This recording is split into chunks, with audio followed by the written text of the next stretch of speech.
6. Man Toga, SRS runway, auto thrust is blue. 80 knots, thrust set. 5500. 31. Rotate.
What is going on, guys? Welcome back to the channel.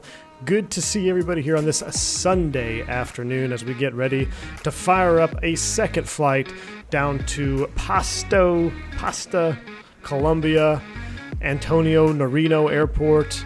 However you want to say it, I'm totally butchering it, but I am in absolute love with flying in South America right now. We did our Microsoft Flight Simulator stream yesterday, and it was blown away by everything that was going on. So we're going to kind of continue that trend today. However, we are taking a Los Aerosource Cargo 727-200F. I actually watched a full-length video on YouTube. I think it was about an hour and a half or maybe 2 hours long of a real-world 727 flight, LAS Cargo, departing Bogota. I can't remember where they were going, but we're going to depart Bogota. Same deal here, 727 down to that wonderful airport in South America. Now, the problem is we don't have R&P on this aircraft, obviously. We could hack it and use the little custom FMC, but that's we're not going to do that. We're going to do this the old school way. As of right now, it looks like we're going to be having to shoot the ILS and then break off for visual circle to runway 02. So it should be a lot of fun.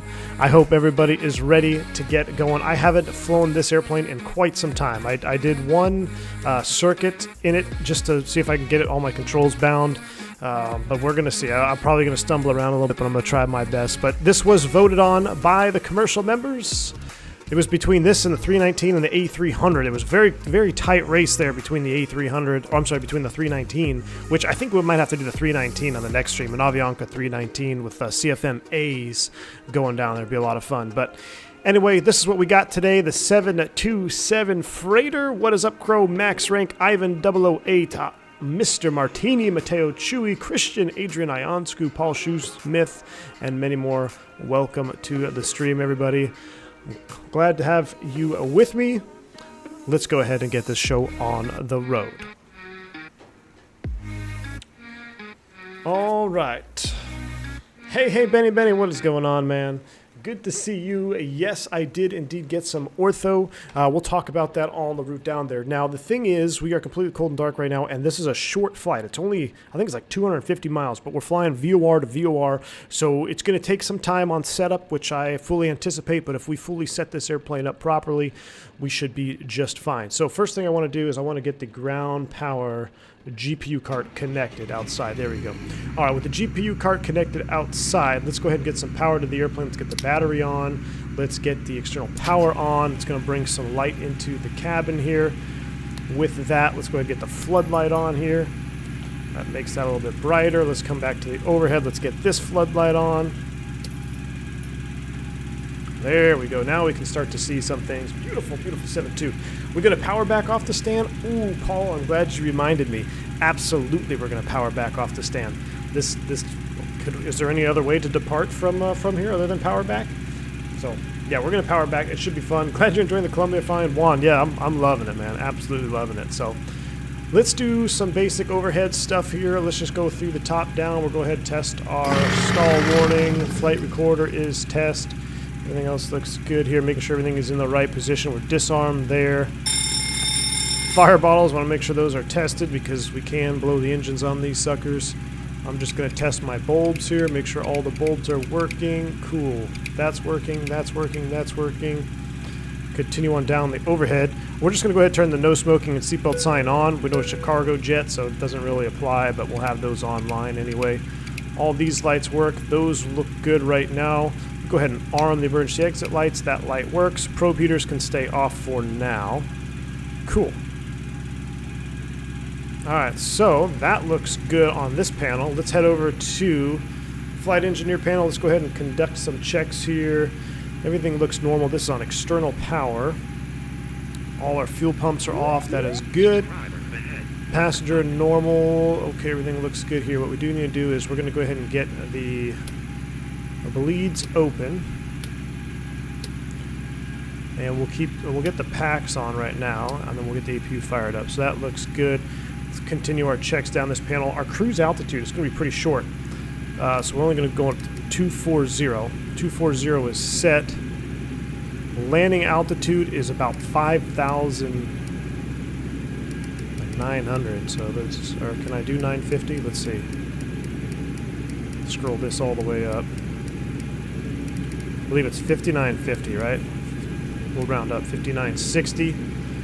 Flood panel is on. We got the aft air stair and the tail skid. That is good.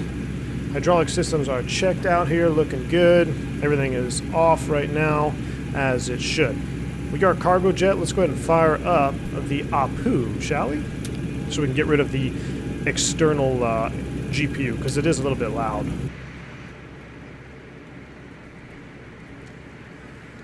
Here we go. Hello, Captain.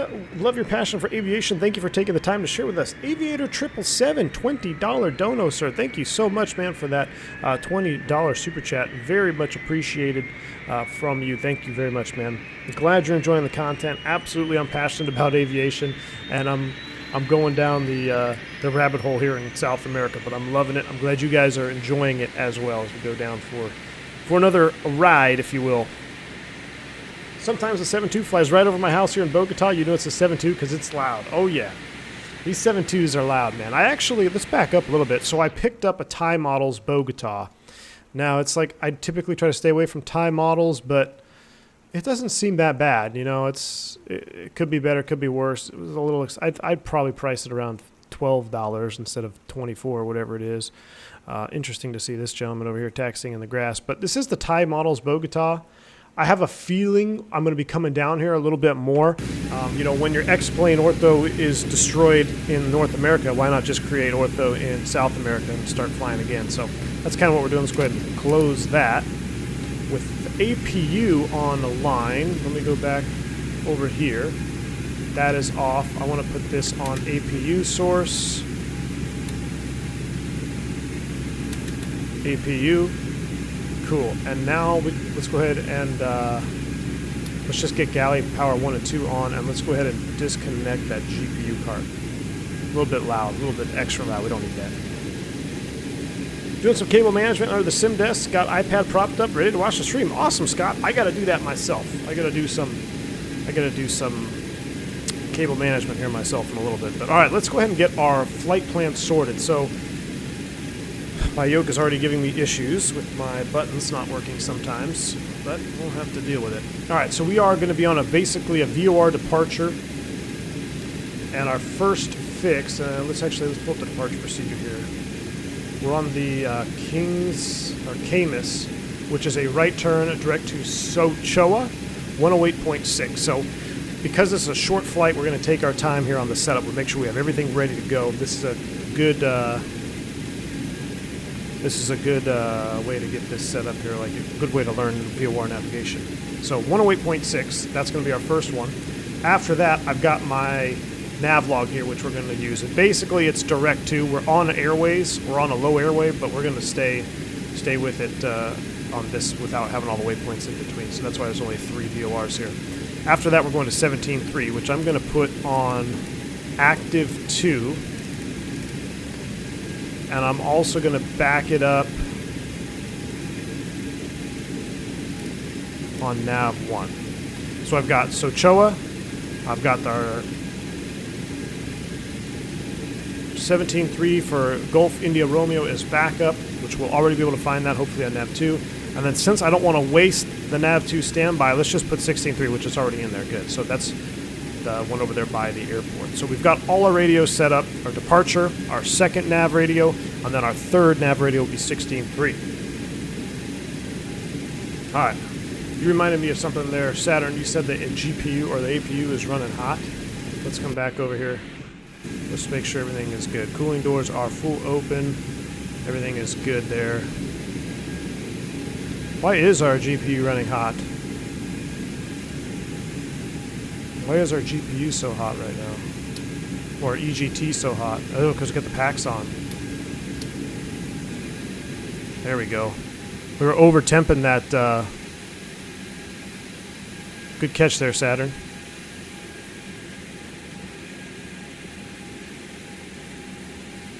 We were really cooking that one. Let's just go left pack on.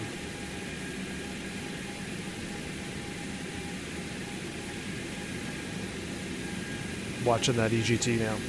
Speaking of, let me just do a maintenance check here. Look, this my freighter, I've been so good to my freighter. We haven't had to do no reports, nothing to report. Really good on my freighter here. I think the EGT is going to stay in limits here. We could run one pack on the ground with it, can't we? I did cook the APU before. I did, Tom, but that was on the 200. That was on the non-freighter variant. I think one pack. It should run one pack, right? We got our cooling doors open. Yeah, we're looking good. There we go. I just had 2 packs on. We had too much going on there. All right. Back to our nav radios. So we've got our radios tuned. Now let's look at our actual departure procedure. Essentially, it's 9,100 feet, then a right turn at Verku, which is the 135 at 16.5. So you know what? I made a mistake here. Let's get Bogota on number 1. I made a mistake here. That's why we got to take our time. 13.9 on nav 1. And it's the radial 135, as you can see right there, Verco. So let's dial in course 135 down here. 135, and then from there it's going to be a right turn direct to Sochoa, which is 108.6. All right, much better. We can also see the DME here as well. So as soon as we hit Verco, we're going to start a right turn, max 185 knots in the climb out. So I'm going to just go ahead and bug 185 right now until we complete that turn anyway. And then we can flip over the nav radio to 17.3, Sochoa, and then we'll be looking real good from there. Hello, Captain. Made a long time no see. Robert S., what's up, man? Welcome on board, man. Glad to have you on board this stream. it's gonna be an interesting one. Yeah, it's been a long time no see, Robert S. But glad to have you on board. Thank you for the €5 donation there, man. Really appreciate it. Thank you, sir. All right, everything else looks good here. I want to do our flight director. We're gonna put the flight director in go around mode, like so. And essentially it's going to be a heading, right, of a right turn. Where's the...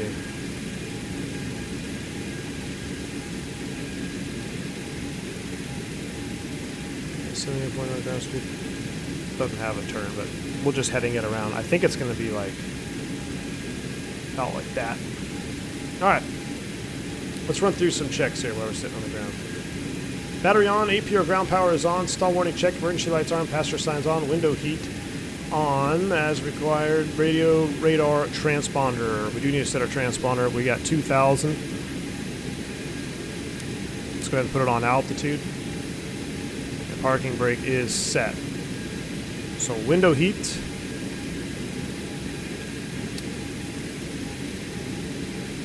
Those are probe heats. Here we go. Window heats are coming on. Start warming them up. We've got the APU on, before start checklist beacon, galley power, packs, bleed, and then we do our startup. We're waiting for 20% N2. All right. What runway? I'm going to look at that right now. Nav1 standby freak is 17.3, which is what we want, because that's going to be... Oh, it's not what we want. We want 108.6. Thank you. There we go. Verco will be able to ID that. Right turn 185 knots to Socha. So right after we start the turn, we'll just flip nav over to nav 1 standby, which will now be active 108.6. That'll take us here. From there, we're going to just track the 242 outbound. Then we'll have time to switch over the radios, and eventually we'll pick up our nav log, which is here. All right. That's good. We are at the cargo ramp, hoping for 3-1 left. Let's see what we got for active sky. Right now, the weather in SKBO is saying 360 at 4, drizzle, broken, scattered, temperature 17, altimeter 1026, or 3032. Just set 1026. That is set. We don't have any ATC online, so I'm going to set my top altitude at 240 right out of the gate. That is set. Cool. So if we're 360 at 4, we're just going to depart off the runway right here. 3-1 left. Perfect. We'll start them up. We'll do a power back, and we'll get out of here. So let's go ahead and close the stairs. FlyJSimmer, what's up, man? Welcome on board, dude. We're about to embark on a little adventure this afternoon. Noah, you just moved to Colombia for a few months. It's cool to see this. Awesome, man. Awesome.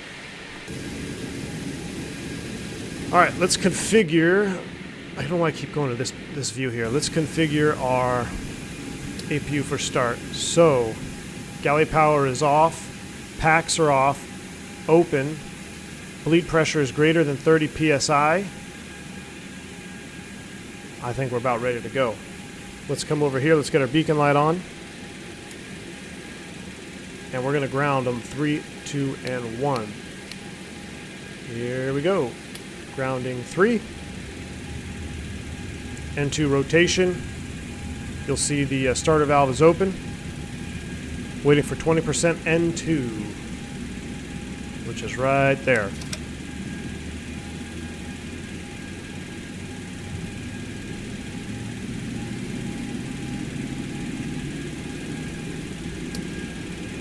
Aviator, I love this livery too. I saw this on YouTube. There was a YouTube video, like a full flight with this exact cargo outfit. It's pretty cool if you guys want to check it out. Got the flight engineer and everything. All right, the low oil pressure light has extinguished. That means we can go ahead and start number 2. Grounding 2. N2 is on the rise. Pressure's dropped. Starter valve open. Waiting for 20%. Here comes 20%. Fuel.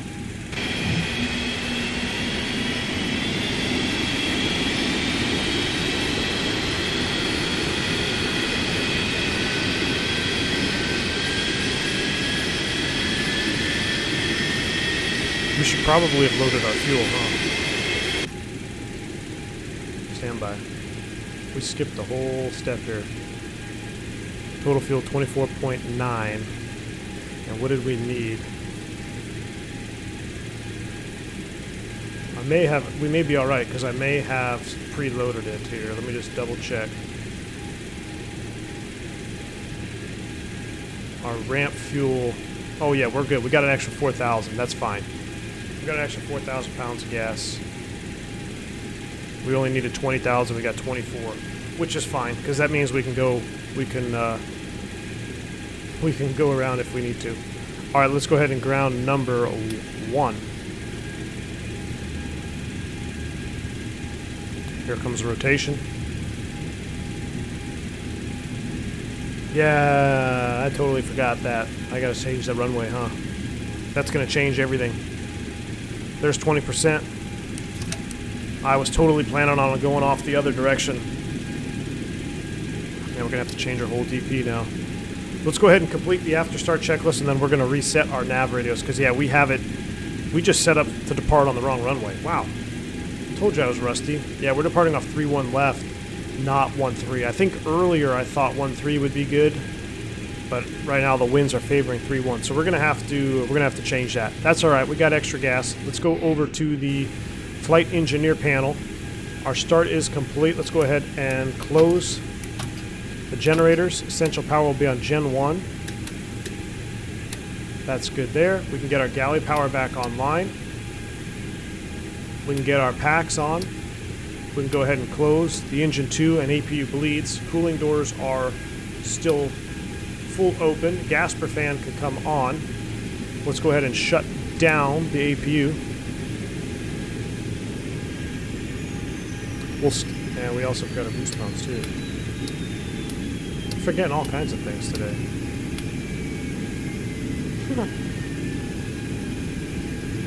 I'm on X-Pen 11 Loader Pilot. It's been a while.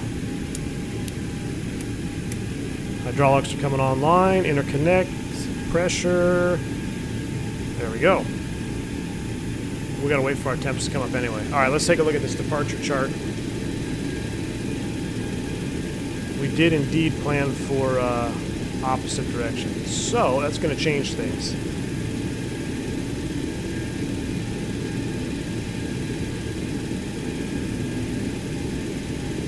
The view our flight plan came from SkyVector.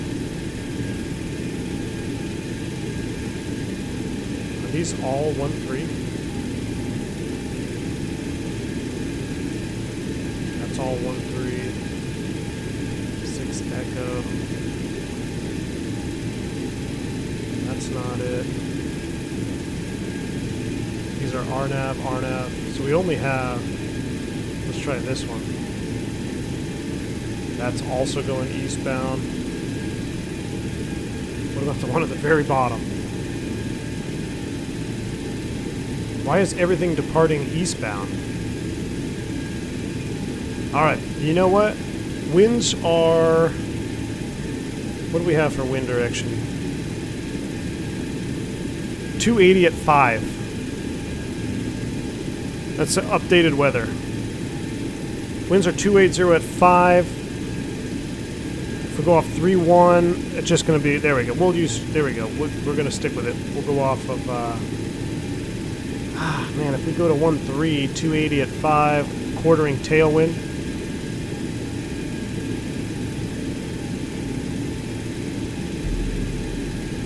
Yeah, I think they would still use 1-3. So in that case, we're going to depart off 1-3 then. We'll leave our departure as is. We're going to depart off runway 13. So we already set up for a 13 departure. We got approximate heading bug there, so that's fine. We're going to depart with 13 then. We'll go back to our regular.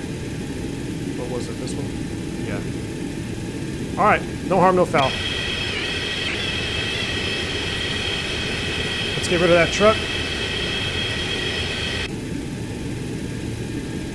QNH is not in sync mode. 1026. 1026. Thank you, sir.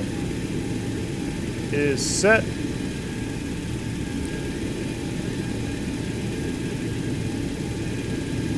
before takeoff, we got to do that. Let's go ahead and set our speeds now.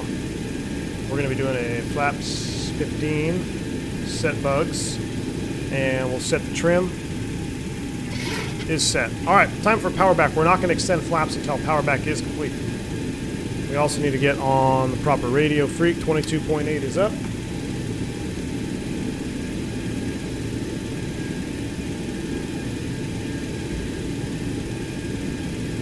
What could possibly go wrong?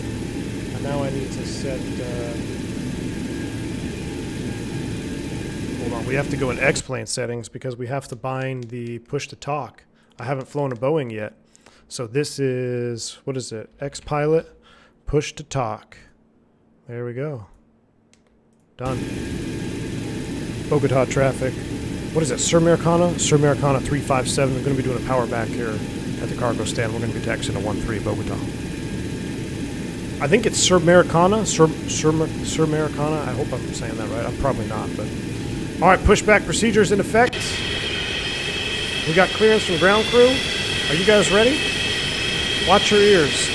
Brakes are released. Pop in the buckets.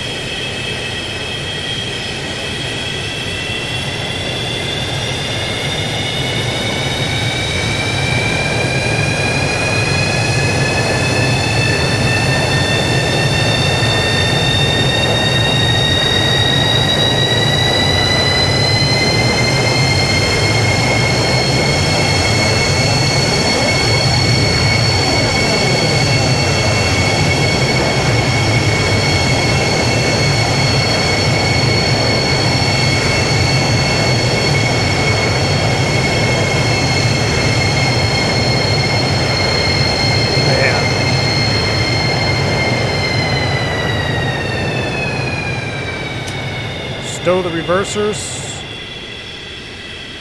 A little bit of forward power.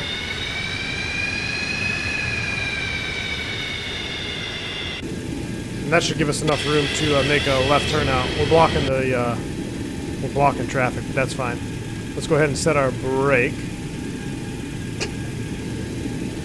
And we're going to be doing a flaps 15 departure.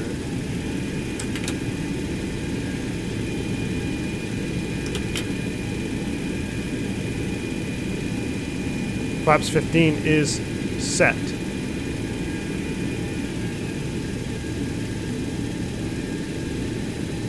We're going to take kilo. Let's take hotel. Actually, you know, we'll go Juliet 11 kilo all the way down. Bogota traffic, Sur Americana 357. Going to be taxiing runway 13 via Juliet 1 and kilo, Bogota. All right, you guys ready? Let's go ahead and do this. Taxi light on. Brakes are released. Lurler pilot, exactly. That's what prompted me to do this stream. Traffic, Avianca 8583, taxiing runway 31 left. With short for the passing 227. Bogota traffic, this is Mexico 197, taxiing to runway 13, right. Via Alpha to Alpha A1, Alpha 10 to runway 31 right. Watch out, cars.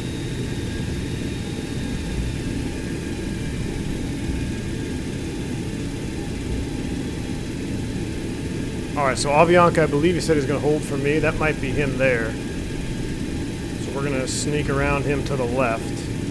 We'll get on kilo.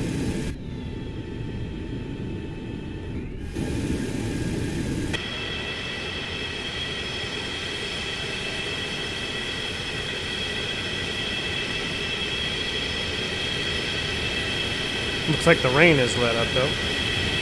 They're cussing at me? Why? Because I'm going to 13? Those slats, oh yeah, Rex. Let me get mine. There we go. Look at those leading edge devices, man. Traffic, no,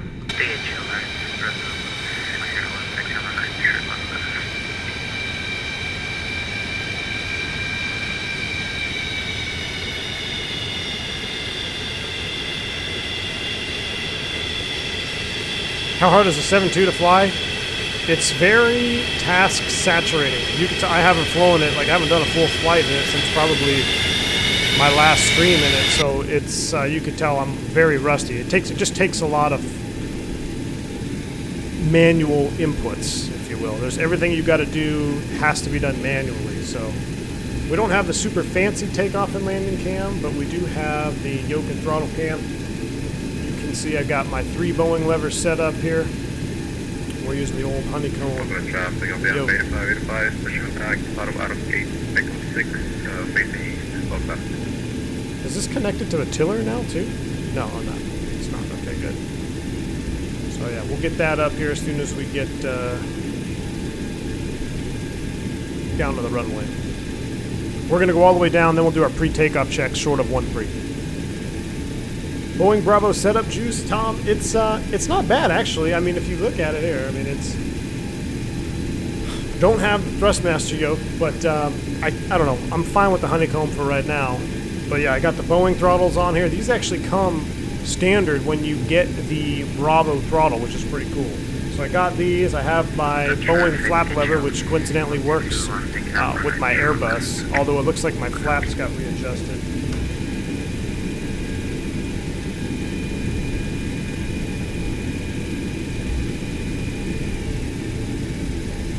So I think that's actually going to be a flaps 20. We'll do a flaps 20. We'll reset the bugs. Reset the trim slightly there. So my detents aren't exactly lined up for the 7.2 yet, but I'm not worried about it.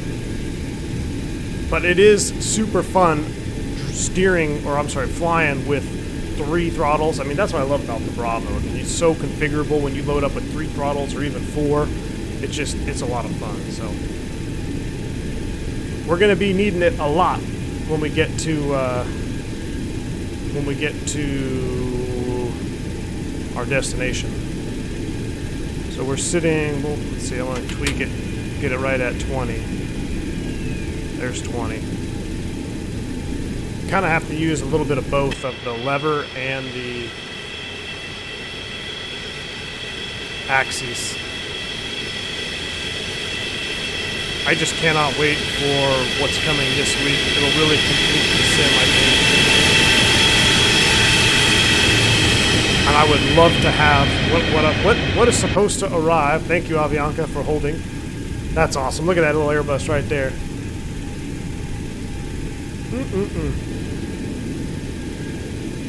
Everyone's taking off 3-1. They're going to be mad, but hey, we're 7.2 for operational necessity. We need to depart off 1-3. We don't have the capability to go RNAV off 3-1. Fubar, what's up, man? Welcome to the stream, sir.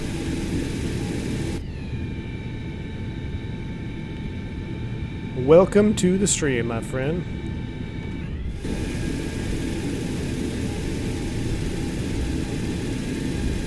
I'll let you know when it arrives, Mr. Culture Shock or Sculpture Shock. So I gotta do, I mean, so it's a tiller, but I want to make sure it is exactly what I think it is before before I announce it. So I gotta do some testing. I tested, so this will be my 3rd tiller option. So as you guys know from the FlightSim project setup, getting rid of the twist grip really hinders you on the ground as far as taxiing. And taxiing with rudder pedals is just, I don't know, I don't like it at all, hardly. Especially my rudder pedals, since my rudder pedals are awful. But I have a solution coming, so I tried 2 separate tillers. I should say really 1 other tiller, and then I tried another option for a tiller, which I couldn't get behind. So now I'm on my 3rd option. And I'm really hoping, wow, that is some serious juice right there.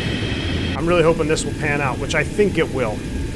So once I get it confirmed and I do a little testing on it, I will put a video out, probably to members first. It'll probably be released to the commercial pilots first in case they want to pick it up. And then it'll go to the private pilot members, and then I'll release it publicly. Just because, like with the FlightSim project sticks, it was a serious backup of orders when I made that video. So I want to make sure it gets out to my most supported followers first. But I also want to make sure it is what I think it's going to be. I don't want to just post a video saying, oh, you have to get this, or or you should get this. It works really good without even trying it. So I want to put it through the test first. I'm actually going to try it on multiple sim platforms. I'm going to get the full lowdown on it, and then I'll make a video for you guys. Christian, I'll do a video review and a stream. I might do a members only stream with it, just so you guys can get a sneak peek at it, but I will indeed do a full video review like I did with the FlightSim Project stick.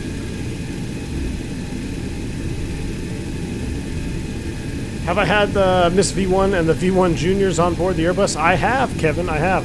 I haven't had both of them. So my youngest, she's only about 6 months old now, or maybe 7 months. But I haven't had her on board. I've flown my my wife and my oldest, but we haven't been flying since the second one has been born.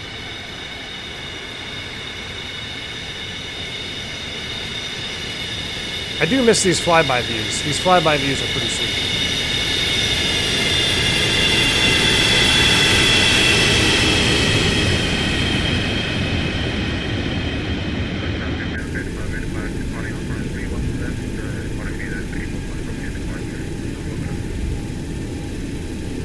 Everyone's departing off 3-1. Why is my chair like rocking on my head?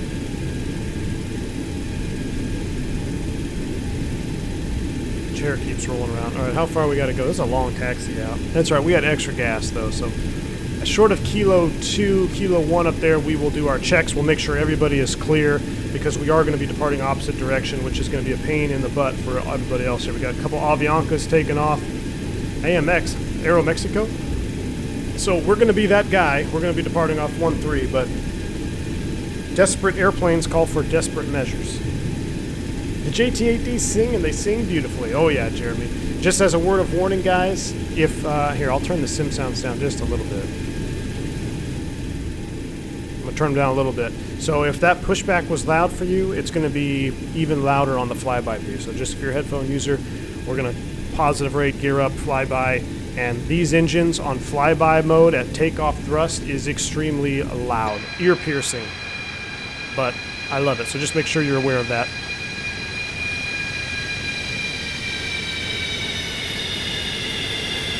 Joey, you already have your first few flights in the MD-11 ready to go? Hey, I can't wait for that MD-11 too, man. But I don't know, I feel like they might be waiting for X-Plane 12, honestly. We'll see. Can I say if it's going to require a desk mount like the stick? Paul, I will as soon as I get my hands on it. I want to make sure I'm going to test that out as well. So once I have all of the details and it goes through its tests and its paces, I will inform everybody in order as I did last time. So, because I had another option. There was basically, it wasn't really a tiller, but I had basically this other like joystick with a potentiometer on it, and it was so cheap that the potentiometer, I think it's a potentiometer, right, that basically measures the axis and like when you're making inputs, and it was really jittery and cheap, and it wasn't worth the money that I spent on it, and I was like, yeah, I'm not even going to bring this up. And then I tried another website, which I think was a scam site, so I will inform you guys on that as well. But I don't just want to recommend stuff if I don't actually put it through its paces, being tested out, being vetted. So, all right, here we are. We're short of the runway. We're holding short of 3-1. Let's go through our checklist from FlyJSim. So before takeoff check, anti-ice as required. Let's go ahead and get our probe heats on. We're going to need that. We got our window heat on. Everything else is as required. We don't need it right now. Flight controls, free and correct. Bogota traffic, this is Air Mexico 197, on my way to 1, tree wall right, ready for takeoff. Why is my trim, you guys see that? Why is my,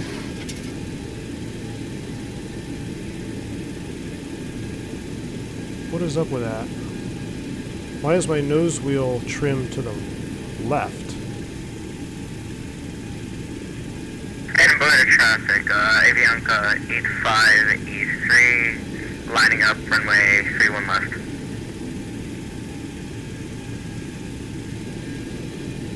What's going on here?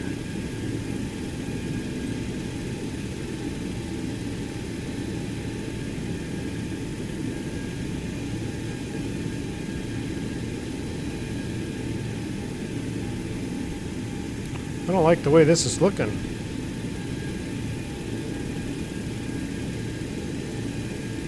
Full left.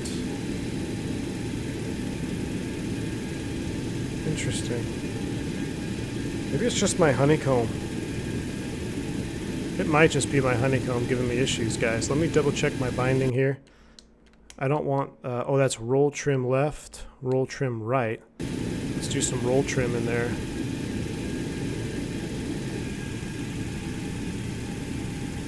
That's over there, and it's still... interesting. Old bird trim problem. Go, no go. We're going to go anyway. We'll see what happens. Alright, speed brake is down. Stab trim set for takeoff. Flap set for takeoff. Galley power is on. Electrical, no lights. Fuel heaters are off. Hydraulics pressure and quantity is normal.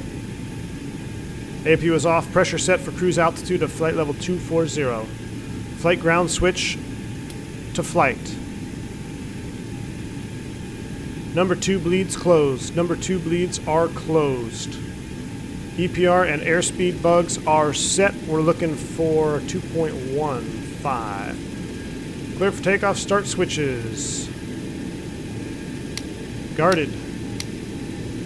Transponder on altitude. TARA for us. Auto pack trim switch, norm, and cutout. Or norm. After takeoff. Cool. We're looking for takeoff of 97%. Climb N1 of 92. Flaps up by 200. We got 185 knots in return.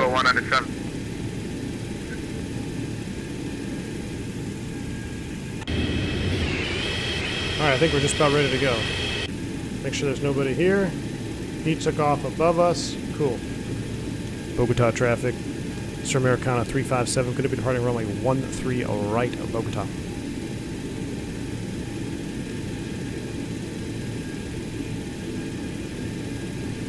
Let me do a quick recalibration.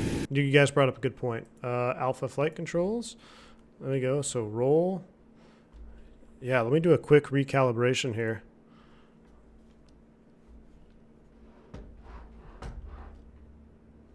Yeah, you see how my... I don't know, guys. I really enjoyed my honeycomb for the year that it's been... I've had it, but it's... That Thrustmaster is looking better and better. I thought it would last for a very long time, but I've been having a lot of issues. Alright, there we go. Now it's centered. Alright, so I'm going to reset my roll trim now since it seems to have got itself. Thanks for the recal, guys.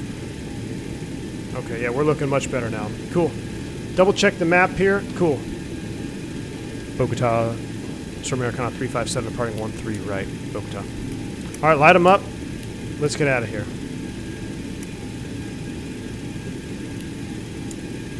Your Alpha does that too, Russ? Yeah, I don't know what's up with that, man. We'll do a cinematic taxi on here. We'll get the yoke and throttle cam on. It's not as fancy as the takeoff and landing cam that is from the sponsored FlyJSim projects team, but it'll work.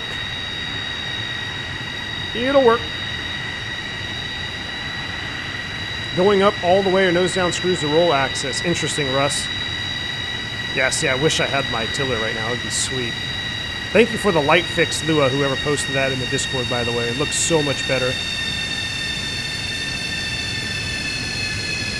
Gosh, could you imagine the 727 in Microsoft Flight Simulator? Holy crap. F's in chat for blowing out ears.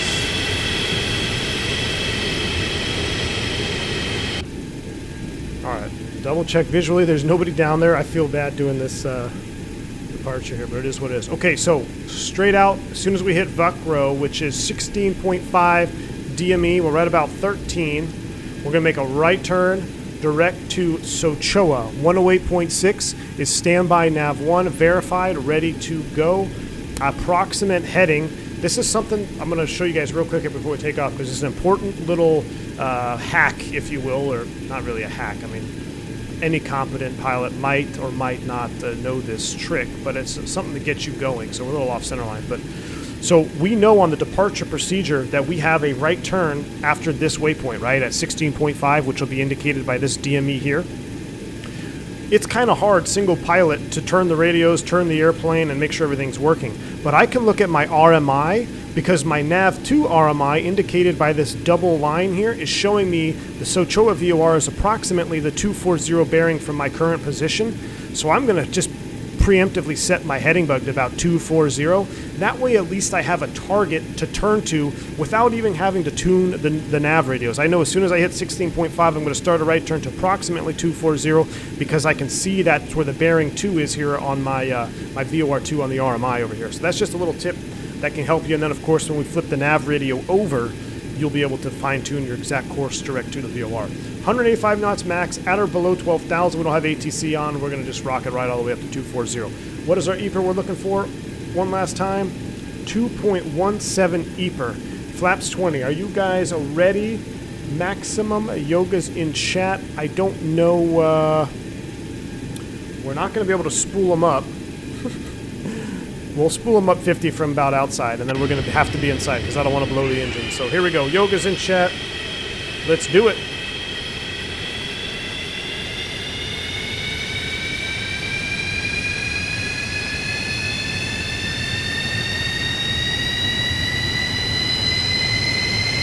That's about as far as I'm comfortable going. We're stable.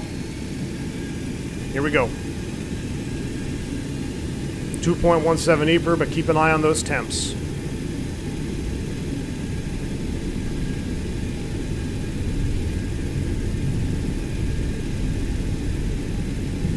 That looks good right there.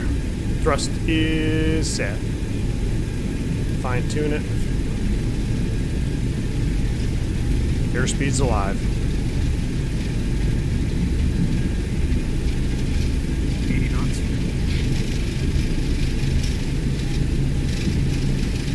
Fly by on the taxi on the runway. Oh, this is risky.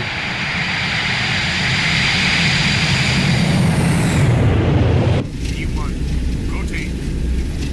Up we go.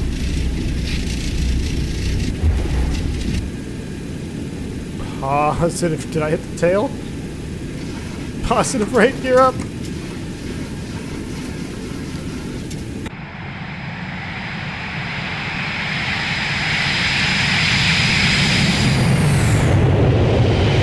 Oh, that is amazing. I feel like that view speed is way off. I'm going to keep that nose down a little bit more power here.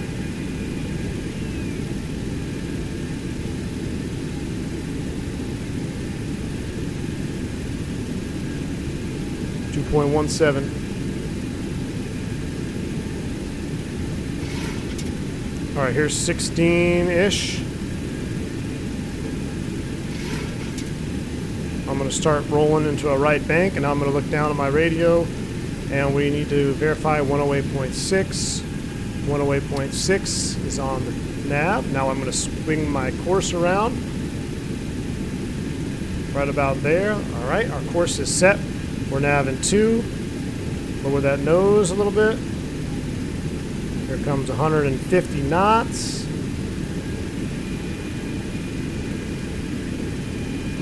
We're going to blow through the course a tad there.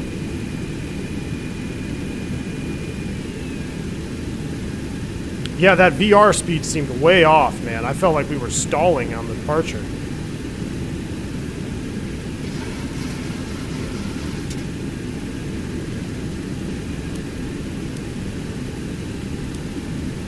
Set that for reset direct. Bogota traffic, Sir Americana 357, we're at 10.3, departing to the west, last call Bogota. Alright, so our turn is complete. Now we can go ahead and speed it up. I believe the restriction is 230, but we're going to just dial this up to 250. Let's lower that nose now. Watch our EGTs. Oh my word, we're way off. 92 on the power now. 92% is set. Let's clean it up.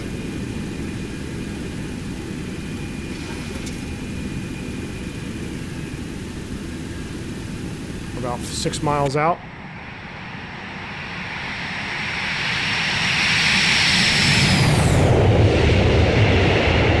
This airplane is an absolute handful. We're at a 10. Let's go ahead and get our lights off.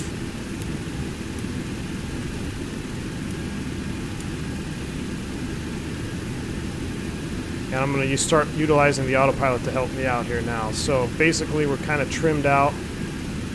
Lower that nose a little bit. Let me make sure my flaps are cleaned up. Alright, let's come down to the autopilot panel. We are going to go right now. I'm just going to go autopilot on, heading select, IAS hold. And we'll wheel this down. It's about 220, right? That's what we needed.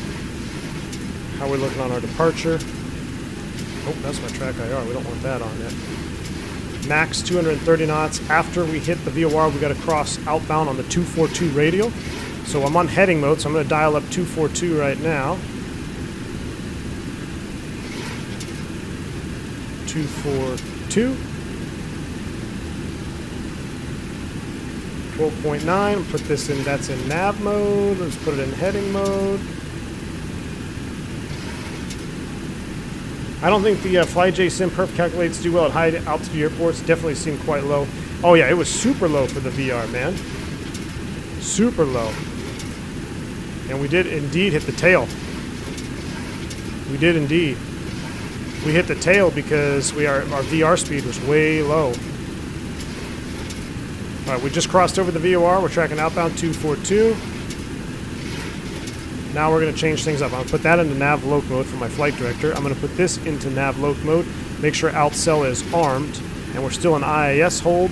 How was our speeds? 92. We're looking good. Alt select is amber. I'm going to keep wheeling this up to about 250. Do another flyby.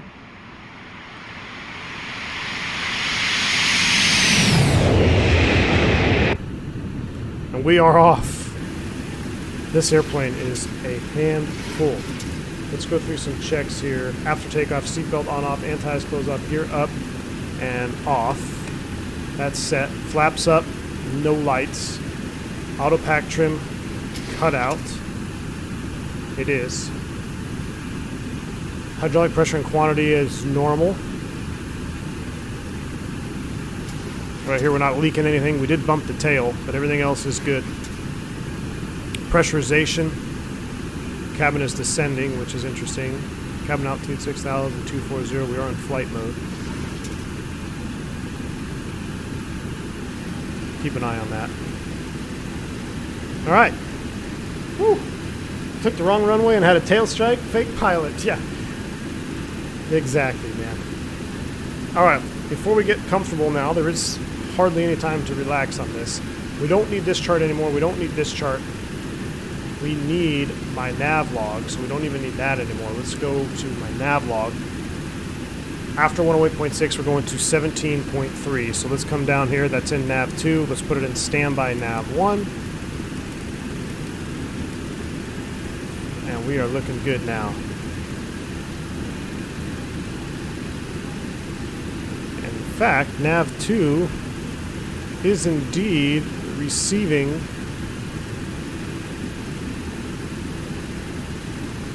already.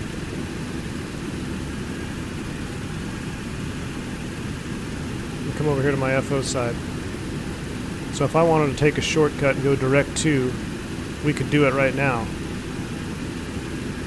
Are those speeds correct for the altitude? I don't think so, man. I really don't think those speeds were correct at all. You guys saw the rotation. I mean, you can watch it on the replay. It was, we were really struggling. Look at that. Still looks amazing, but that rotation was, I should have just lowered the nose back down. I'm going to kind of increase my speed here a little bit. Yeah, we're already picking up DME2, so what I'm going to do is I'm going to just flip us right over to 17.3. And we are tracking. Cool. After that, it is a VOR for the approach, which is 16.3, so that'll make everything easier. We don't have to worry about tuning the radios, so, but you always want to stay ahead. So I got 16.3 ready to go here in nav 1 standby, and I'm actually going to put it in nav 2 active. That way we'll be able to tell when we start picking up our signal to that VOR. All right. Jeez. Haven't been able to hang out with anybody in chat because that departure was highly stressful. But here we go. V1, what do the packs do in familiar on a plane such as the 220? The packs, or the pneumatic air cycle kits are what provides air conditioning to the cabin. So it's not a traditional air conditioner, but it's basically spins the air. Think of it almost like a reverse turbo, and it makes the air really cold and sends it into the cabin. So that's how you get the cool temperature in the cabin. Weather check, SKPS marginal VFR visibility 4 miles, fog cloud deck at 1500. Max, you're scaring me, man. So guys, if you're wondering, we are rocking, this is pretty much all VFR Colombia ortho. I purchased it for X-Plane. So I went down the rabbit hole because I want to be doing some more flying down here. I mean, it looks good, but man, it's hard to beat Microsoft Flight Sim, huh? But it still looks pretty good. The airport is actually pretty sweet.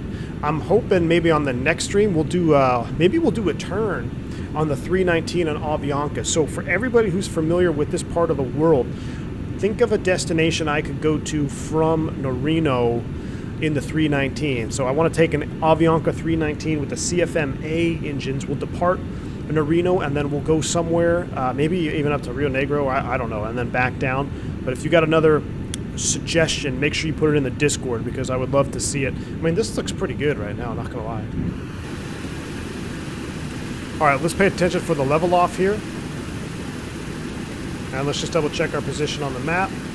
We're looking good. All these Airbuses have already beat us. That's fine.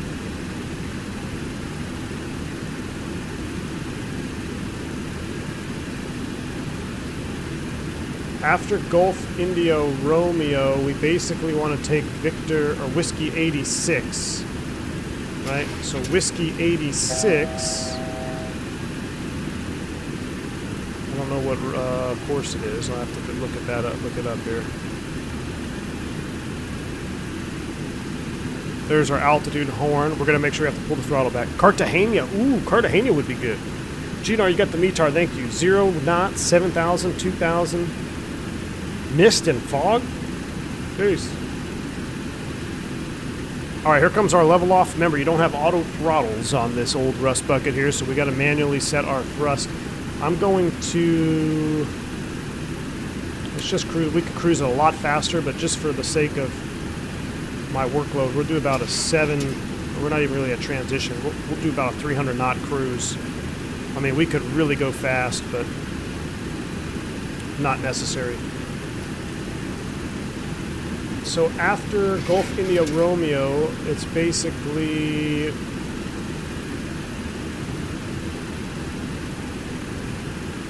229, 224. So I'm going to switch over to heading mode. We'll go heading select. Select course 224. We'll heading mode it over. Here comes our speed. Now let's walk that throttle back. Bringing the power back nice and slow. Alexandra Bellini, I don't have the scenery linked in Nightbot. I apologize. I will get that set up here as soon as I get the speed set. I'm bringing back my EPR. Let's try about a 1.7 on the EPR. Let's see what that does. Alright, our course is pretty much centered. 224. We'll go back to LOC mode. It's going to capture that. We are in altitude hold mode is on. We're going to do a little S-turning here. It's cargo though, so we're not worried about the S-turns. Why did you say I'm flying a 738? Oh, that's just because it didn't register on the program. I'll get it fixed though. Alright, let's go outside for a minute.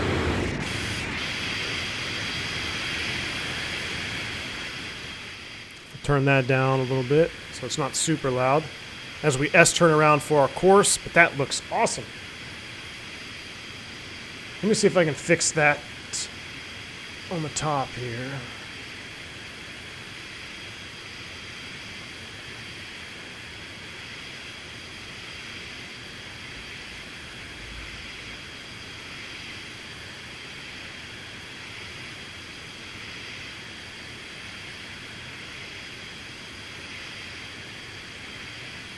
There you go.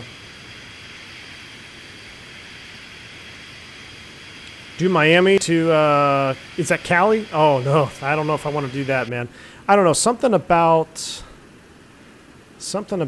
doing routes that were real accidents. I don't know if I love that idea.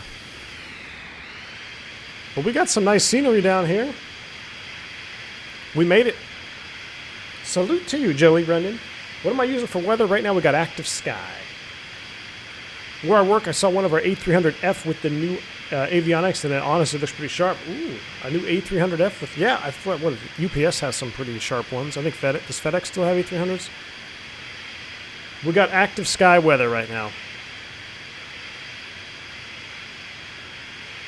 So when do you set the packs to low or high? That's going to be dependent upon the passenger configuration.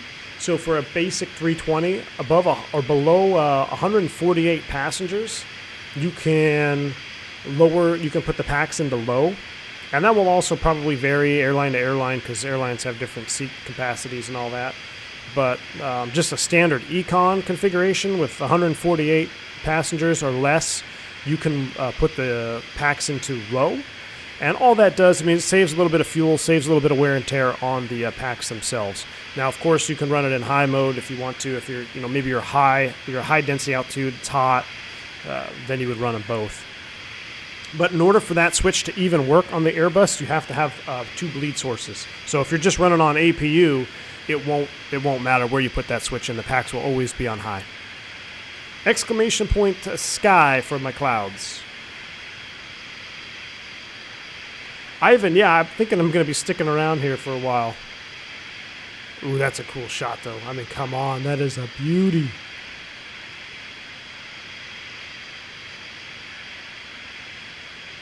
Cartagena would be a good one. I really like Cartagena. Ordered side stick on 12/26 and still has not arrived. Jeff, just got to give them time, man. They make each side stick to order. So if you ordered right around the time as that video came out, they were a lot of people ordered the same thing. So it's just I don't know if it's like two guys or something. They actually make them to order. So it's not a full-blown entity like something like Thrustmaster or something like that. So they got to actually make them to order. Give them time. It'll come, my friend. It'll come.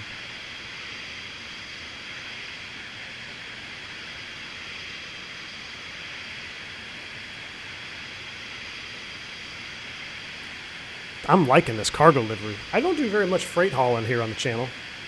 Laser, what's up, man? 7.2 indeed. Yes, sir.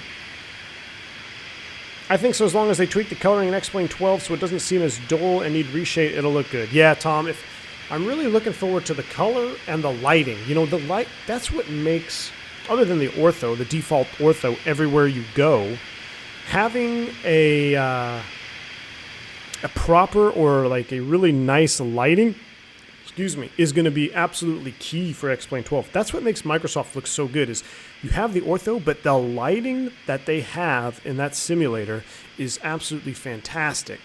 So that's good. That can make such a big difference.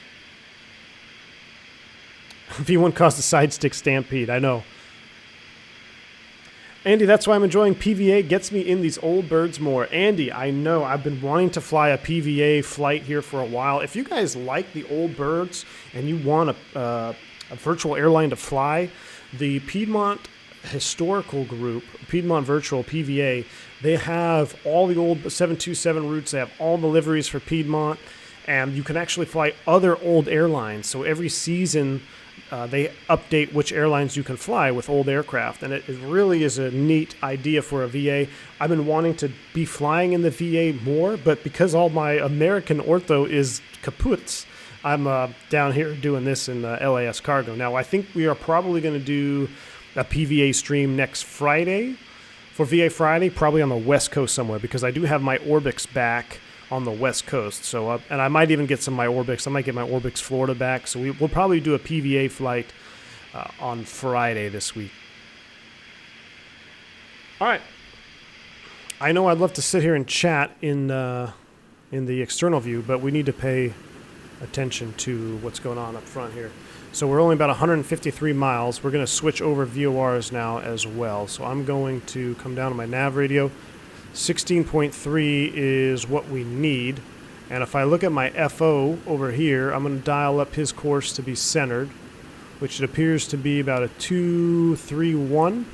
So I'm going to set my heading on about 231. I'm going to come over here. We're going to go heading mode. I'm going to switch this over to 16.3. I'm going to set my course to 231 degrees. Oh, that's perfect. And we're going to go right back into LOC mode and verify what we got here. So flight directors and VOR LOC. And we have altitude hold and VOR LOC tracking. So we're looking good now. We can actually probably pull back on the speed a little bit. This thing's starting to run away from us here. Let's roll back that speed. AirCal 73200 MD80 sounds good. I will have to put a poll up. The poll for the commercial members, y'all had it tied there for a long time. It's crazy for this flight. But I will probably either do MD80 or IXEG. I don't know if I'll fly the 200. I might put the 737-200 up there as well as a poll. It'll either be the 73200, the IXEG 737. Yeah, probably be one of those. Have you ever been to PBI, Palm Beach? Yeah, Blue Mac, absolutely. Okay, time to start looking at our charts. This stream is, I knew it was going to be like this, kind of a fire hose stream, but it's good to mix it up. You know, we can't just fly Airbus and glass all the time, right? So we need to mix it up here. You may pick up a tidbit of information, a tidbit of knowledge here or there. At the very least, maybe you'll just enjoy me struggle on this approach. All right, we cannot do any RNP approaches in this aircraft, so the only way to get down is to do a circling approach. With the current weather situation being variable, I'm going to give myself the most, at least the best approach possible, right? Because I want to give myself an advantage. So I don't want to do the localizer unless the glide slope is out. So we got two ILSs here. We got a Yankee and we got a standard. What is the difference?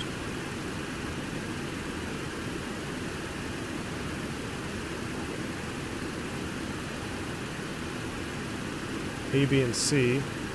Okay, what's the Yankee ILS for? Cat A, B, and C. Oh, it's got a different missed approach. I don't think... Well, I don't know, does it?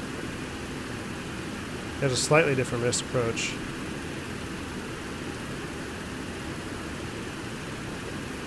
Climb gradients 4% and 5%. Oh, this has a 2.5% climb gradient, which would be interesting. 990. Tighter missed approach. Okay, let's stick with this one then. Let's do this approach. Let's do the ILS Yankee runway 20. So we know we need a holdover, or we don't have to hold, but that's our initial approach fix, which is Mercaderes, am I saying that right? At 12,000. So we're at 24, that's 12 feet to lose, times 3 is 36 miles. We should start down, but I'm in a 727 single pilot, so I'm just going to say 50 miles to the VOR.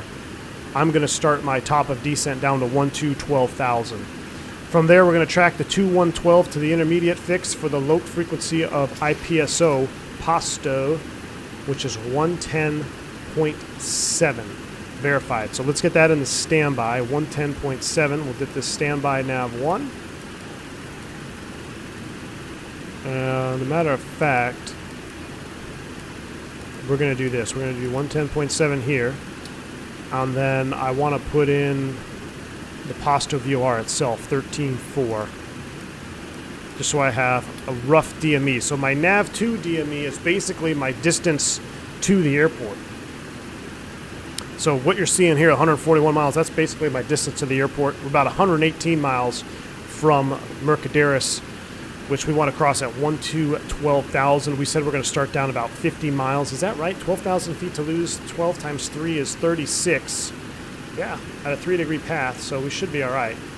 We're starting to come up on some juicy scenery here. Let's enjoy this for a minute. Turn it down just a tad.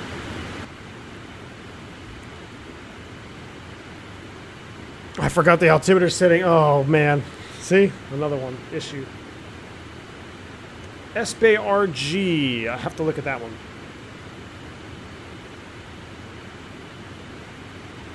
You could take a BAE 146 to SKMZ with a 4,500-foot runway at 6,800 feet elevation. Ooh. Who flew? Did anybody fly 146s down in South America? Look at this mountain, guys. Holy crap. That's pretty sweet terrain there. Exclamation point sky for the clouds. Exclamation point sky.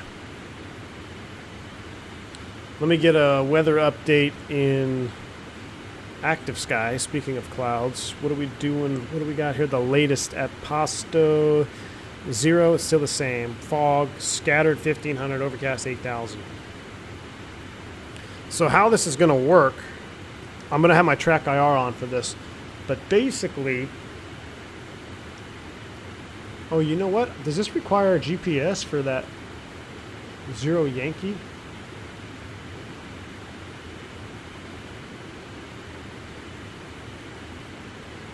Guess not.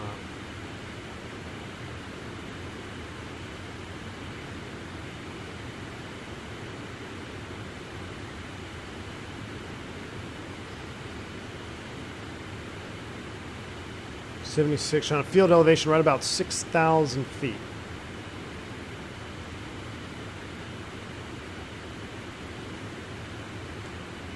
All right. We are 102 miles out now.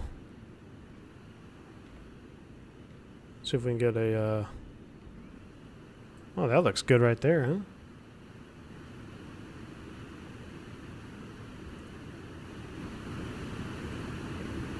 Nice little 727 wing view for you. This is Ortho 4 XP. This is Colombia. Well, what you're seeing is Colombia VFR. I think we're about to get into some of it over here. That's Colombia VFR. I got a little square missing. We're going over a small section where we don't have any. But we should be all right. We'll go back on this side. Looks pretty good over here.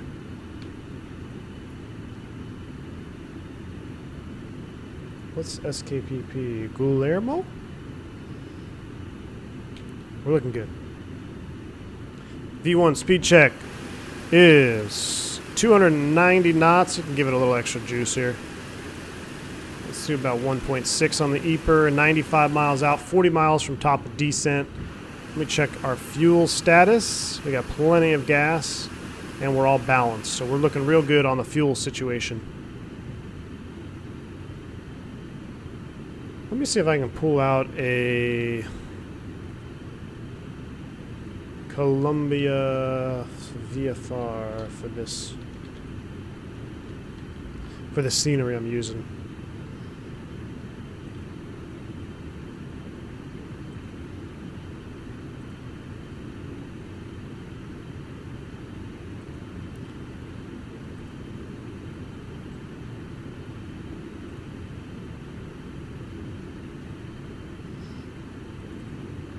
Alright, I got a link to it. We'll put it in chat. There's a link to it. Let me put it on the scenery situation here in the commands.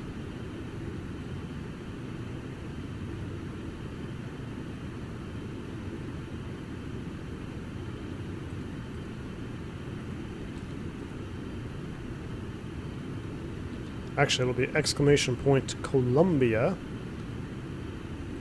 There. So if you want to see it, it's exclamation point Colombia if you missed it. But that's the link, pretty much what I'm using for the most part.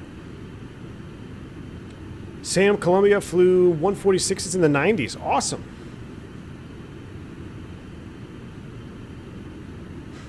Stalling a 7.2 is like flying a school bus over a cliff. Oh, man. Not big into Microsoft FlightSim, but have anyone else seen the KC-10? I have. I've been kind of following that recently. I joined the Discord last night, actually, for that DC-10 and Microsoft FlightSim. I think that's going to be pretty sweet. About 40 miles out, I'm going to dial in 12,000 here, just so I remember. have a sip of water as we get ready to go on down.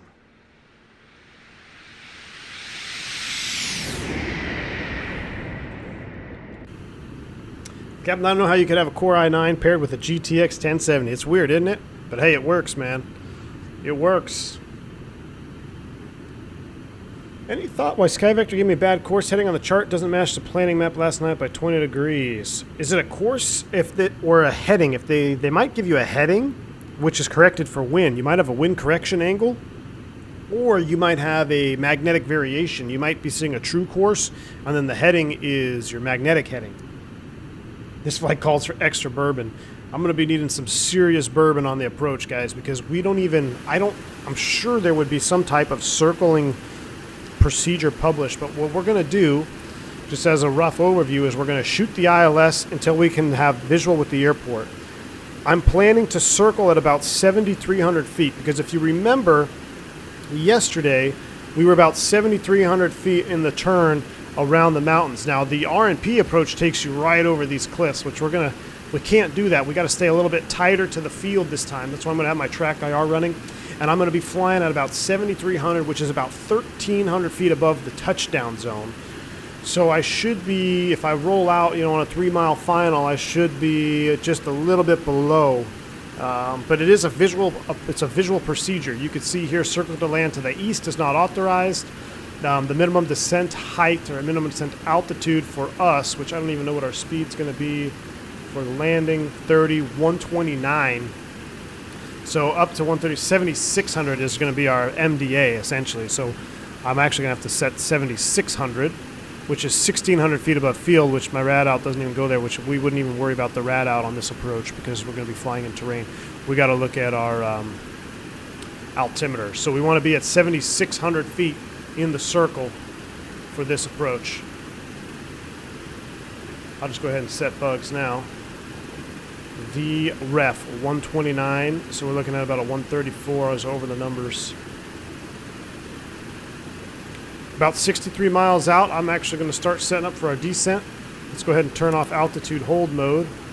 I'm going to select outcell. I'm going to do IIS hold.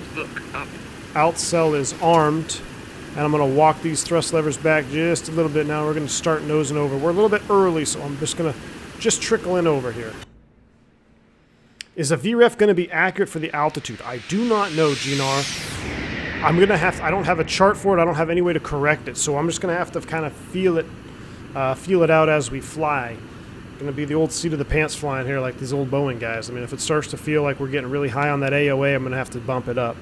I'm immediately going to add 5. We'll say 130. Hell, we'll just say 135 on the approach right now. I think 135 will be a starting point for a VAP, but that may be too low. We'll see.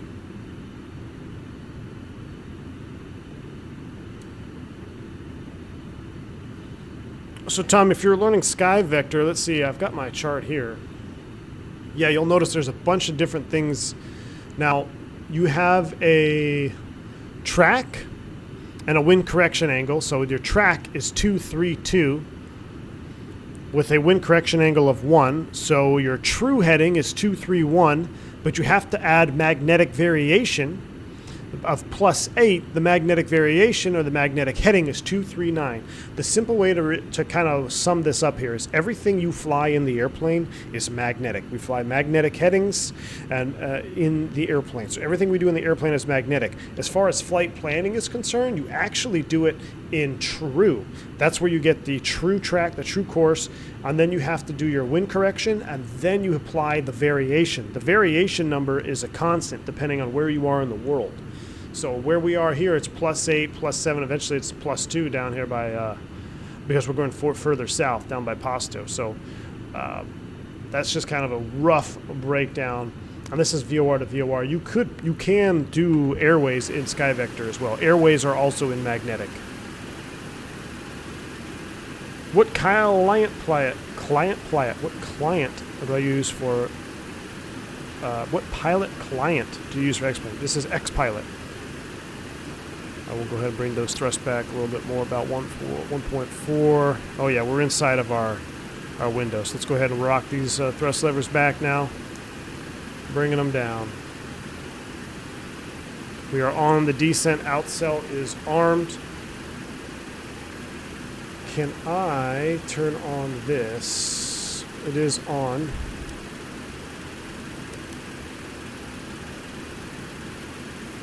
I was wondering if I could map like a terrain mode here.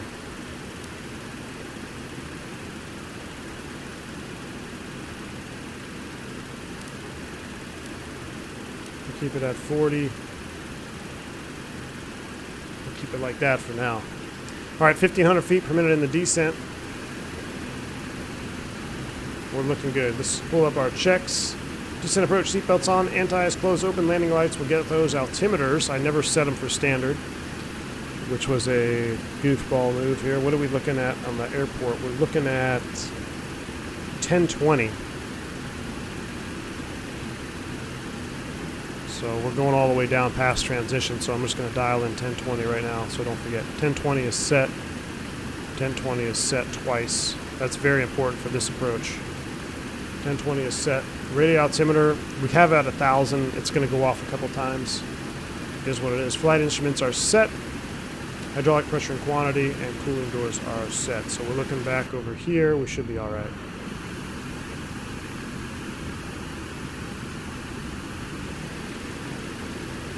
$34 miles to the VOR. Is that your PA voice in the A32NX? It sure is, man. Sure is. Chris Stuper, good morning, sir. Saw you doing some late night pushback work in the Discord. Good deal, man. We just bypassed the whole pushback thing on this flight. We did our old power back. Mike Jones, what's going on, dude?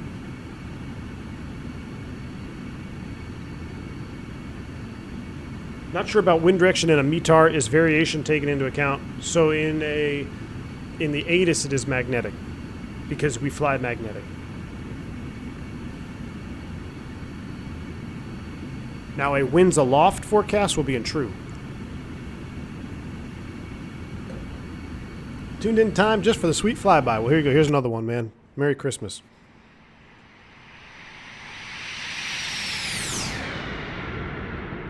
So much for seeing all that juicy scenery down there. All right, we need to pick up this descent rate. Power's coming back. That's the gear warning horn with the power at idle. We'll go ahead and mute that. Horn cut out.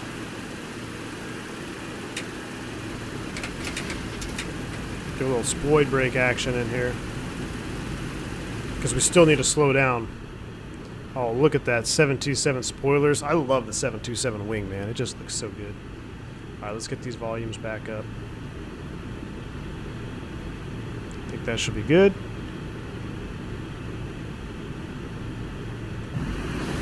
It's real loud up here, actually. Turn it down a little bit. 20 miles out. Get rid of this. Minimum is 12,000. I want to be at about 200 knots as well.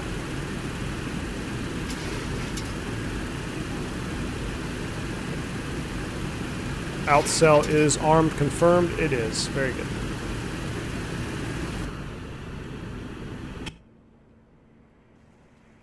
Starting to hear the rain just a little bit.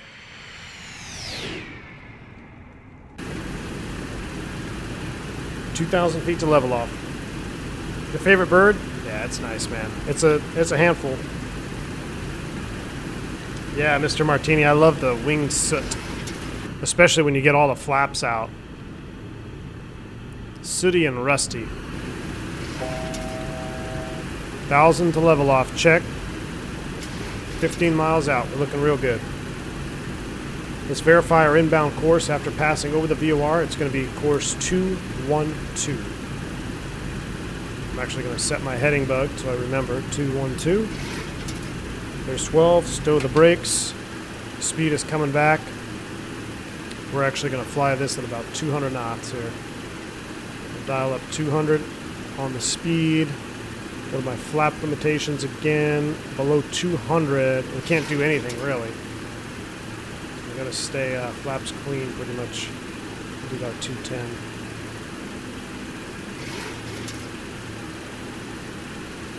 Slow it on down. Hostile traffic, Aerosource, oh no, Sir Americana 357, about 10 miles north of the VOR for the ILS full procedure. It's runway 20 followed by the circle land 02. Hosto.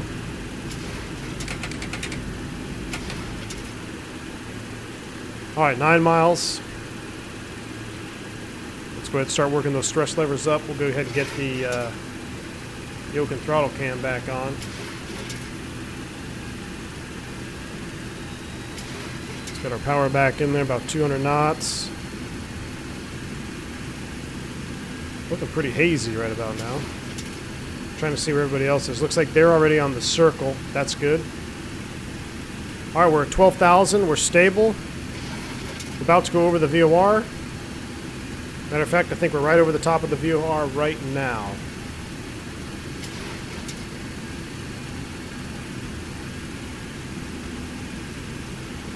Oh, right over the top. 6 miles. Just about. Be a course change to 212. Our LOC is 110.7. I'm going to put that on nav 2. Final approach course is 200. That's on the FO side. That is dialed in. A little bit more juice here. You know what? I'm actually going to do 180. So we have some flaps out. Let's bring it back to 180.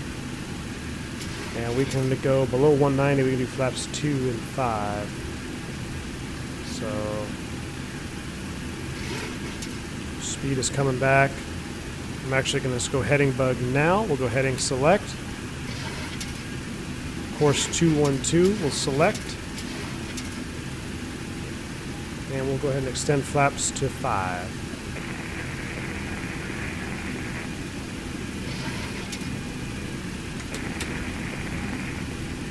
Gonna need a little bit of power there. Let's put this back into heading mode. There it is.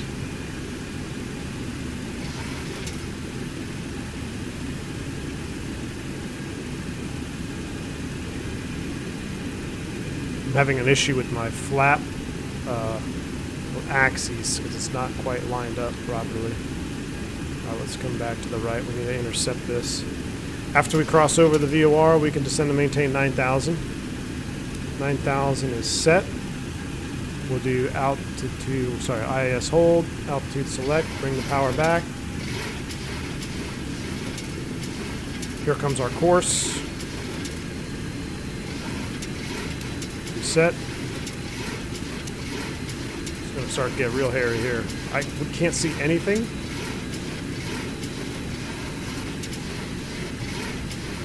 Trim is working right now. And we'll go view our LOC mode.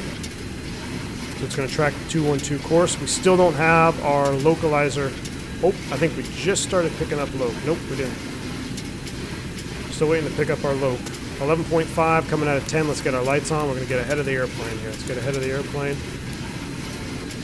Outside air temperature is plus 12, so we're looking good there.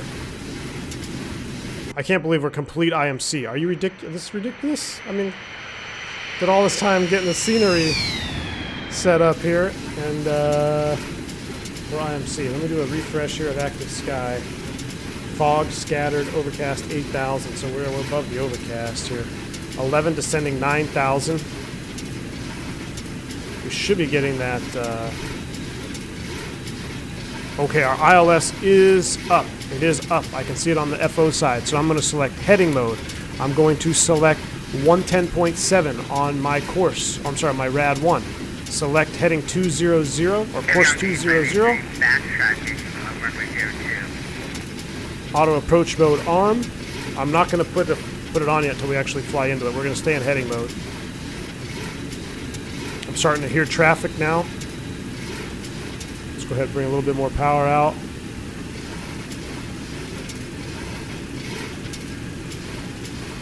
The course is alive. We're below the glide slope. The trim wheel is going to roll off. I know. Could you imagine listening to that thing the whole time? Oh, look at that. Hit the like button for this, guys. I'm working hard for this. All right, here comes our course. Auto approach mode armed. Glide slope is armed. Localizer captured. That puts us on a 15-mile final. Pasto traffic. Sir Americana 357 out of 9.8. Descending on the ILS runway at 20 circle 02 Pasto. We're going to level at 9. Our circling altitude is 7,500 feet. Let's go ahead and reduce speed to 1. Actually, we're going to hold that until we get down here to 9,000. And then we'll slow up even more. So we're on the LOC at 9,000 at about 10.3 from PSO VOR, which is indicated by DME2. We should have glide slope intercept. Here comes our altitude capture. So at this point, I'm going to let the speed decay to 160 knots. At 160, we can take it all the way to flaps. We can hold it out at flaps 5, essentially. Let me reset that. Make sure it is indeed at 5. Oh, it's going to go past 5 now, but we're going to have to live with it. Glide slope is coming down. Give me a little bit more speed now, a little bit more juice. We need some juice here. Look at that. Look how fast that speed decayed.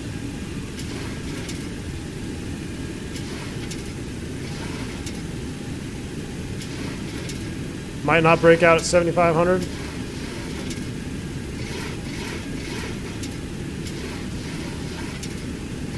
Here comes our glide slope.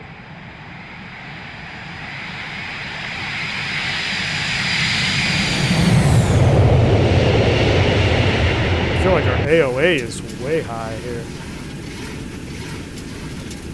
Oh, there we go. Glide slope captured. Take a look at the map, see what everyone else did. Looks like they're both down, so that's good. We're on the ILS at 160. Guys, look at this. We're starting to break out in the terrain. Oh my gosh, you do not want to be messing around out here, be in the wrong spot. Gotta get that power off, gotta get that power off.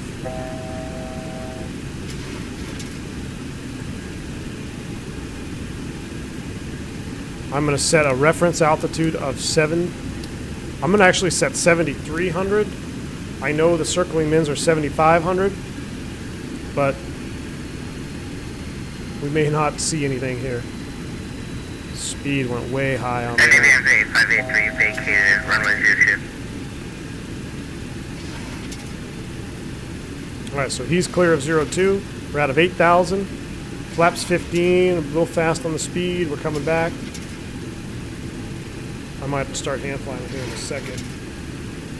My track IR needs to be reset here. Hopefully that doesn't affect you guys too much, but I'm going to need that on the circle, I think. We're on speed, and I'm not going to see anything, guys. Are you kidding me? I just got that pit in my stomach thinking that we might actually crash on this stream. This might be the one. This might be the one. We're going to keep following the slope down.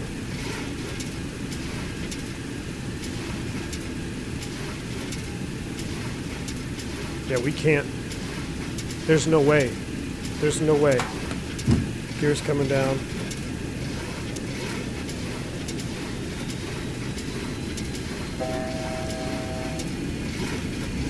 Let's go ahead and configure all the way.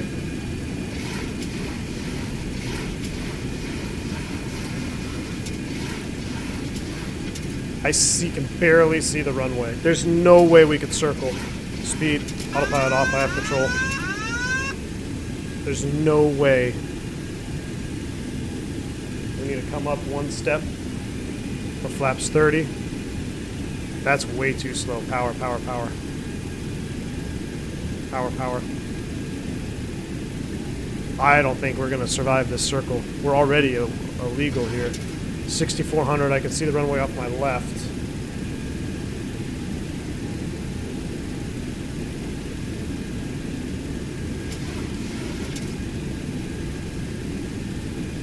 Climbing up about 6,600. Alright, so the runway is right there. Minimums. Yeah. I feel like we're a little bit slow here at 130. Let's go ahead and just get more speed in here. A little bit more speed. We're going to head straight for this mountain. Maybe 135 here. I'm trying to see. We're at 6,700 feet. This is a look at this. The cloud deck is literally at the ridge line. This is 100% how you put an airplane into the edge of a hill right here. This is 100% illegal. It should never happen. This is almost a scud running scenario here, but since we're in simulation, we're gonna try to do this. We are gonna try to do this. Minimums. My track IR is also like bugging out on me. I don't know why. So the runway is over there. We are configured gear down. We're at 7,000. So at 7,000 feet, we're about 1,000 feet above the touchdown. I'm going to begin my circle now. We're going to begin to circle now. We're holding 7,000. She seems to be much happier at 140 knots here. Let's do a flyby. Why not? Fully configured. Golly, hit the like button for that. Are you kidding me? I love it. I love it. All right, 140 knots. She's happy. We're 1,000 feet above touchdown. Trying to hold that runway off the left-hand side.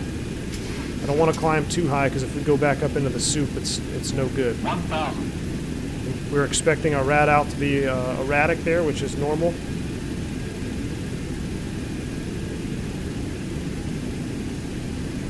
We don't want to be too fast either coming around the turn here.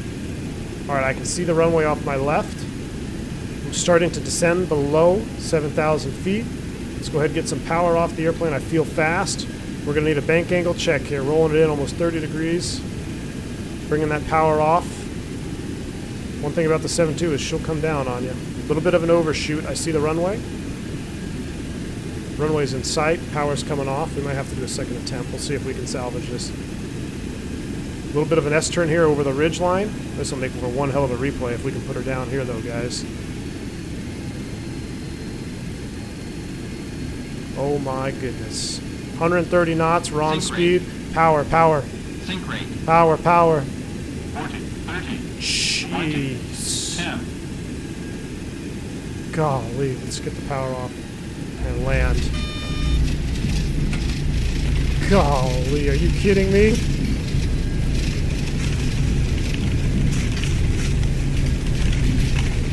That?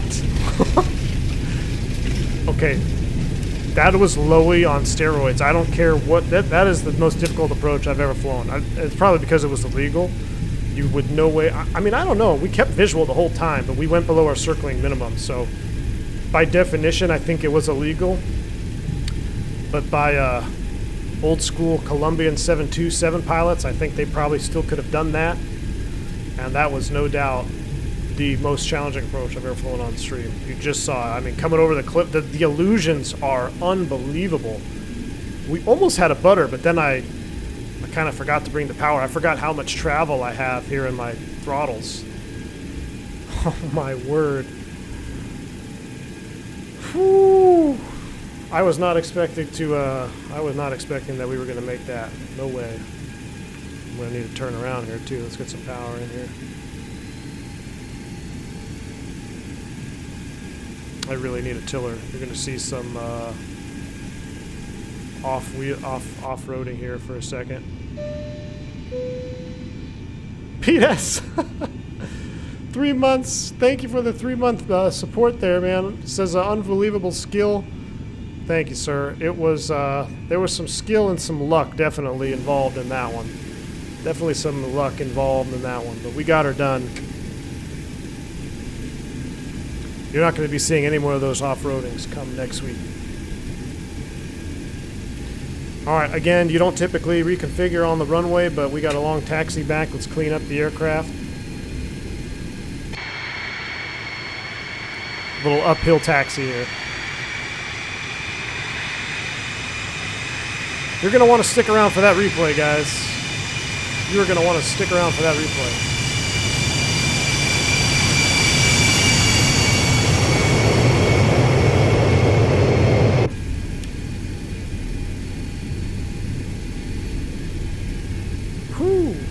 Survives landing, drives airplane off cliff.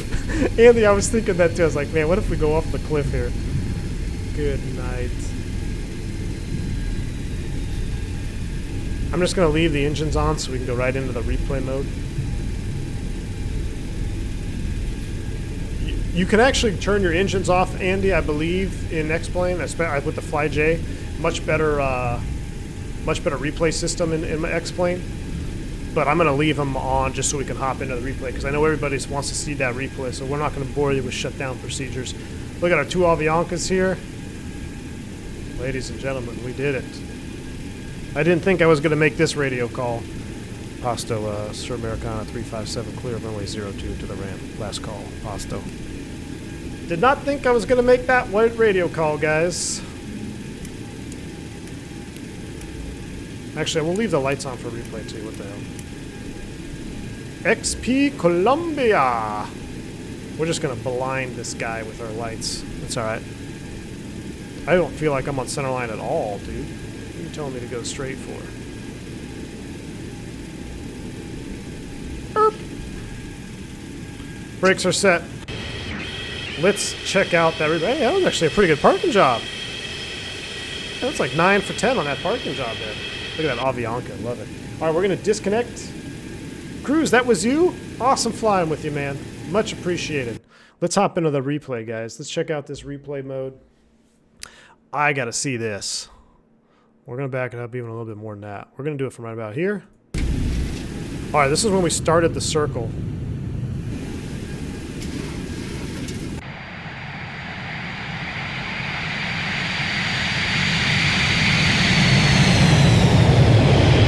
So we started the circle at 6,600 feet. That is way too low for this approach. At 6,600, if you had a 100 knot maximum, you could do it. But we were at 135.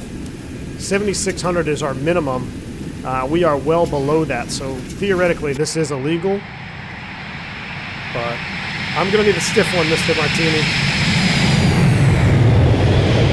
Just look at that. Big old flaps hanging down. I thought I was fine, but what makes this approach so challenging is that when you're doing a true circle and not the R&P circle, you really have to mind that turn radius here. You see me overshot way onto the east side of the field there, and because you're at 6,000 feet field elevation, I mean it's 20 degrees outside, the density altitude's pretty high. The air is much thinner, so it's not like a traditional circling approach where you have all this dense air to work with. The airplane responds so differently at high density altitude, and trying to correct for that overshoot was much more challenging than I anticipated. Time to get the Woodford out. Yeah, Paul, it's coming.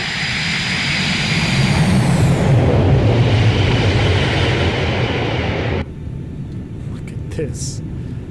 Could you imagine doing this with the DC-10 and Microsoft FlightSim? Oh my gosh.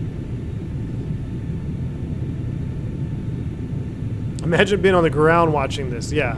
We're going to have a sweet runway view. So I love the runway view here in X-Plane. Look at this.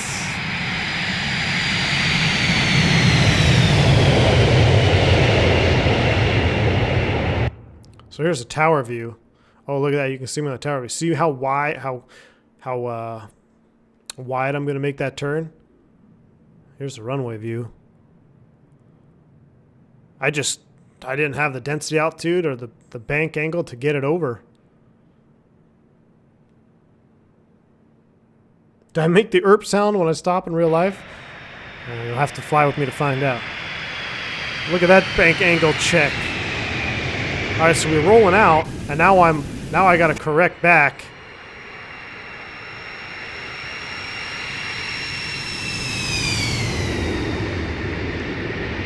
Oh my gosh. Coming in over that cliff. Power, power. We came over the numbers at probably 20 feet. I'll tell you what though, that was almost an absolute butter.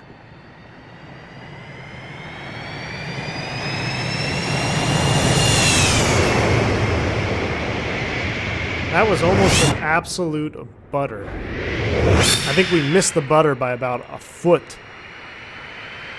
Look at that. Oh my gosh, we almost smashed. I want you guys to listen. Listen to the engine thrust up here. We literally almost stalled it into the cliff. Watch this.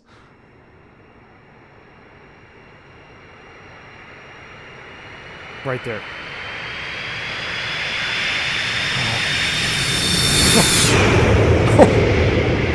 That might be one of the most intense replays I've ever had on X-Plane. Are you kidding me? How awesome was that? I love Colombia. This is too much fun. We're going to need to do it in the 319. I think we're going to be a 319 Avianca next, and we're actually going to do it properly. But guys, thank you for tuning in kind of last minute here on this Sunday afternoon. It's been a lot of fun. I enjoyed it. I hope I gave you something cool to look at. I encourage you to try this approach in your sim. Post some pictures up in the Discord. Let me see what you've come up with. Look at that overshoot. Come on.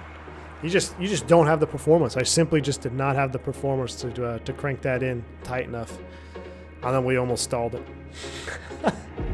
All right, guys. Y'all take it easy. Have a great rest of your weekend. I will probably be seeing you not tomorrow.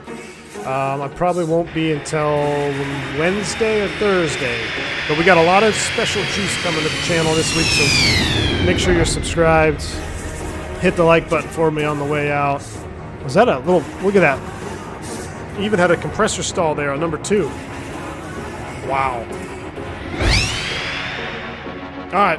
Y'all have a good rest of your day. Stay safe. Stay healthy. I'm V1. I'll leave you with a couple of replays here in the replay mode. See ya!